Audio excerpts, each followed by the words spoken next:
Good afternoon. I'm Todd Clausen, Public Relations Coordinator for the Phelps-Clifton Springs Central School District, and I'm here with Superintendent Matt Sickles to share with families some important updates and information regarding in-person instruction. We know this week has been pretty hard on top of a difficult year, but with new guidelines from the Department of Health and CDC coming out, we wanted to share what that means to our families, along with information on a new questionnaire available for families on midlakes.org. Mr. Sickles, with the new guidelines and the current transmission rates for COVID-19 in our community, what exactly does that mean for Midlakes families? Okay, so we learned through the updated Department of Health guidelines that what schools are allowed to do really differs by grade level, and it depends upon the county COVID-19 transmission rate. And currently, Ontario County's COVID transmission rate is listed by the CDC at the high level, which is more than 100 cases cumulatively over rolling 7 days. In fact, our rate right now is around 222 cases per 100,000 people, and it would have to fall under 100 cases per 100,000 people to fall down into the what's called the substantial range. Before you go further, just want to interrupt.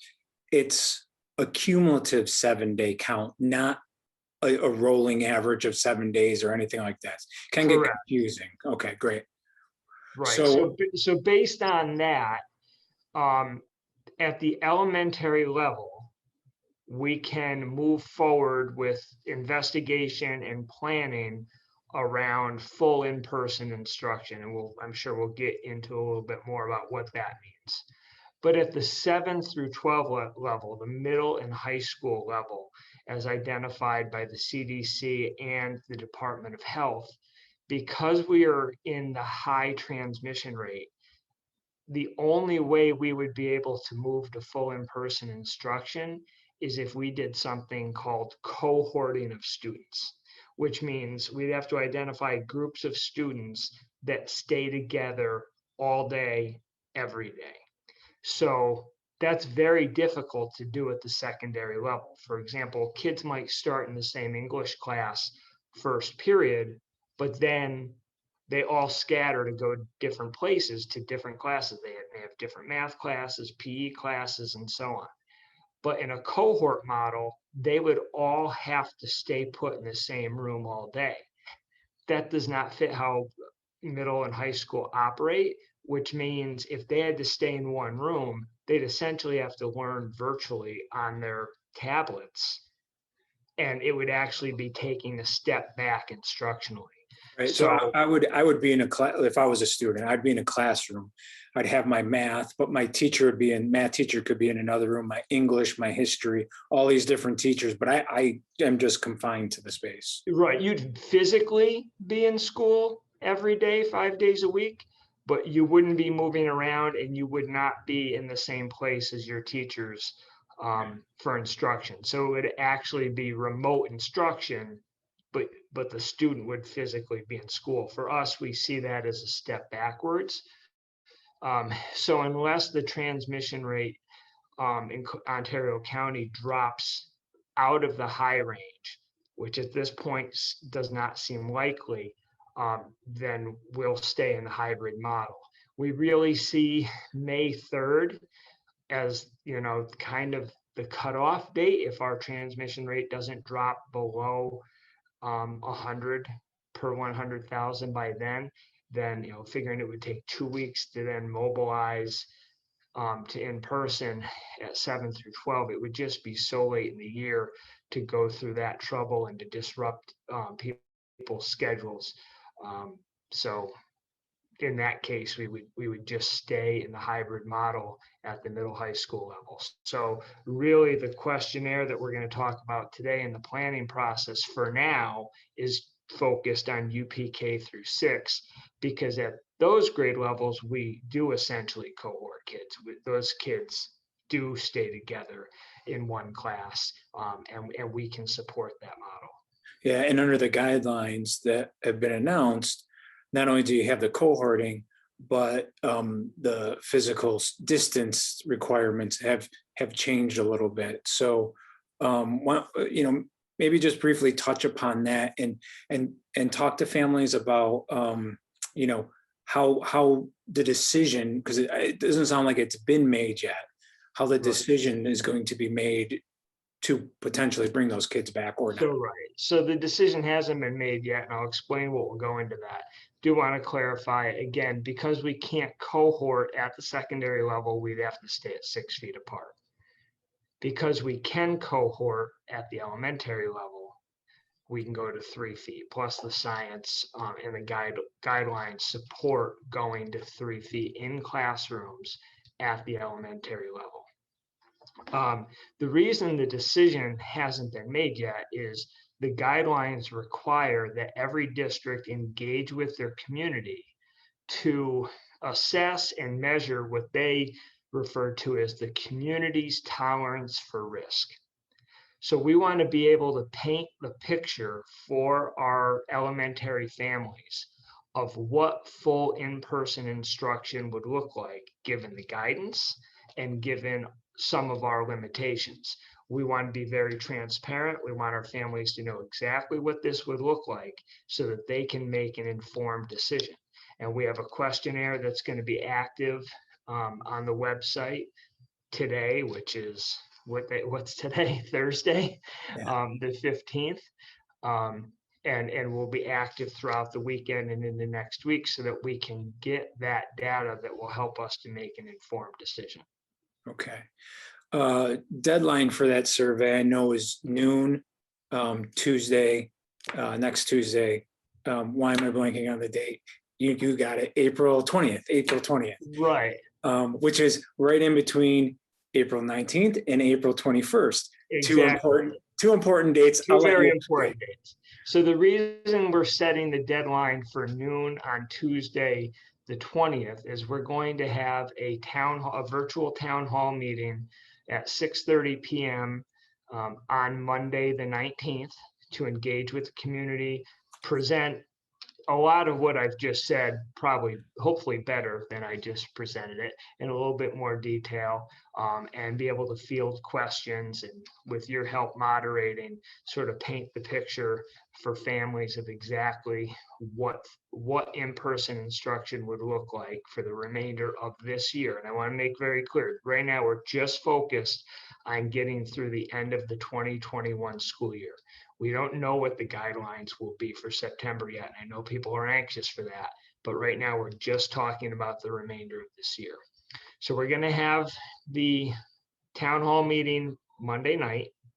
So we set the deadline for Tuesday at noon in case people want to wait for that town hall meeting to submit their answers. Some people may fill out the survey today because they know how they feel, or they read the information that we have posted, or they watch this short video and they feel comfortable to answer the questionnaire.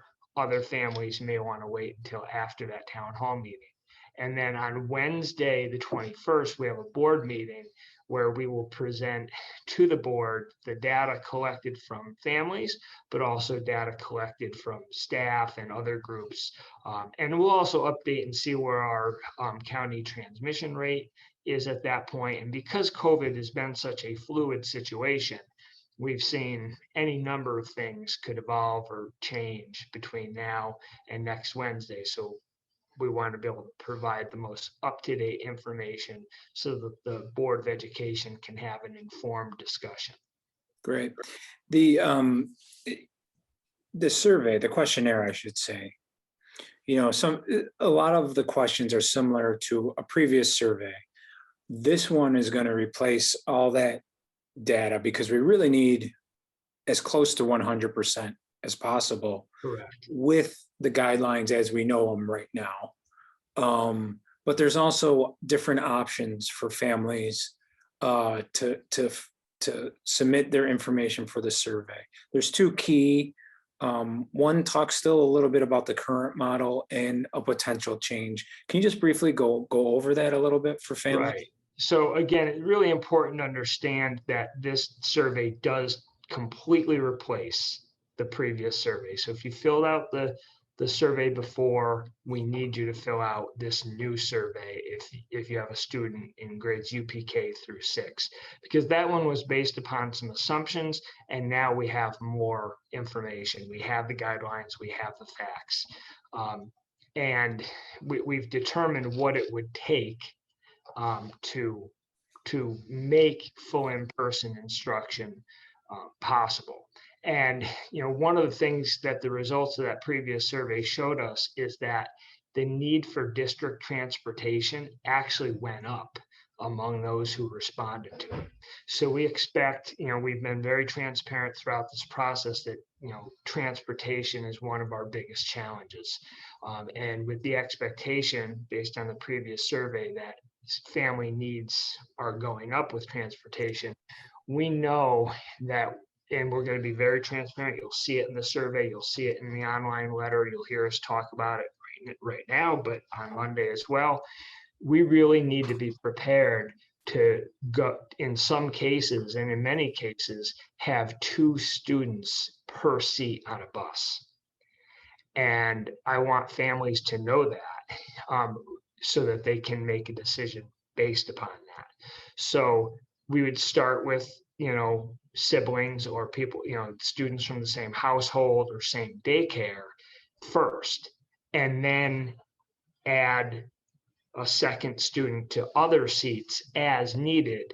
But as the route gets closer to the school on the way in, and empty those seats quicker on the way home, to shorten the amount of time that there's 2 kids per seat. But because of the way our district is spread out over so many square miles and our transportation limitations, and knowing the level of need, we need to survey based upon that understanding that your child may be side by side, 2 to a seat with another student. So that's really important. So we want you to have that information. We need you to fill out the survey. Well, one of the ways that the survey is different, and I think was your original question, so I apologize. We got some feedback after the first survey that we didn't ask people if they wanted to stay in the hybrid model. There were some people felt like they were forced to choose between full remote and full in person, when what they really wanted to do was finish the year out in the hybrid model and then focus upon in-person instruction for September. We don't know how many people that is, but we have added a question to this survey that says, what's your preference? Knowing that this is what it would look like. You'd have to be, 3 feet apart in the classroom, masks at all times except when eating, and it's all outlined in the survey. In some cases, many cases, 2 per seat on a bus. Would you prefer the option of full in-person with if you want full remote?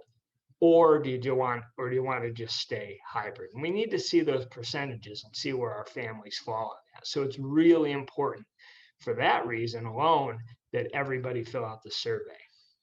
More importantly, then, is the question that follows up with that is, if the district does decide to move to in-person instruction, we need families to then decide, well, do I choose full in-person 5 days a week?